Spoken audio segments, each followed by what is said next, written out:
good evening, and welcome again to another Late Nights with Warm Whiskey. Tonight we're going to get a little off the beaten path and discuss a craft whiskey, a distillery hailing out of Atlanta, Georgia. This is a bottle that was brought to me by my brother, and tonight we're discussing ASW Distillery's Duality double malt whiskey. So the double malt being that this is a malted barley and malted rye whiskey that is blended together, or not quite sure. According to their website, Georgia's first ever double gold medal whiskey, Duality, also the world's first whiskey to mash, ferment, and distill malted rye and malted barley in the same batch. It drinks like a rye with the finish of a smoky single malt whiskey. That is what we're getting directly from their webpage. So don't know what the mash bill is, or exactly the ratios, how much malt to how much barley. But what we have is a 44% alcohol by volume, 88 proof, non-chill filtered, no color added. This bottle has been cracked before, and I had a little sample of this. My brother kind of raved about this a few years ago and had a bottle for me, and it's been some time since I've seen him, and finally over this Easter he was up north here and brought me this bottle. Of course, in return, he got to get a whole box full of my barrel picks. So I think he made out with plenty of whiskey that evening.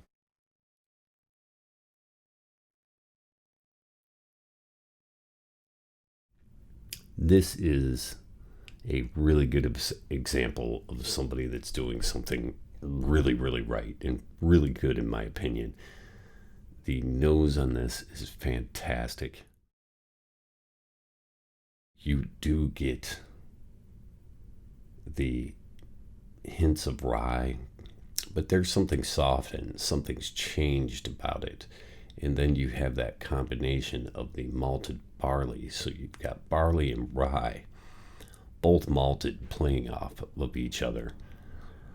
And there can be a richness and roundness to single malts. And I think that roundness that you're getting from the malted barley is translating to this, because you can have examples. Some Irish whiskeys have used unmalted barley, but the nose, there is honey,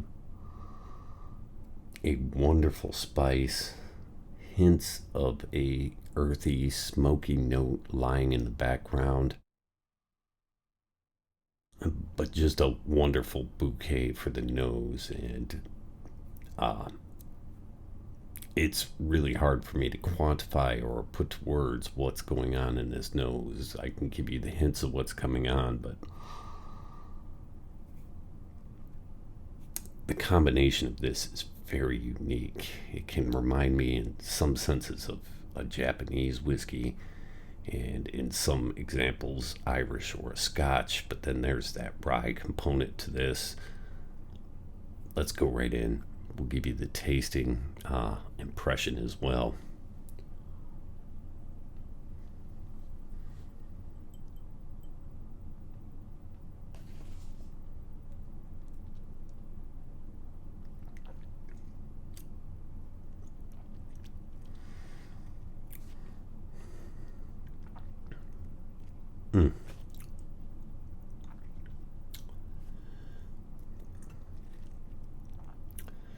Everything on the palate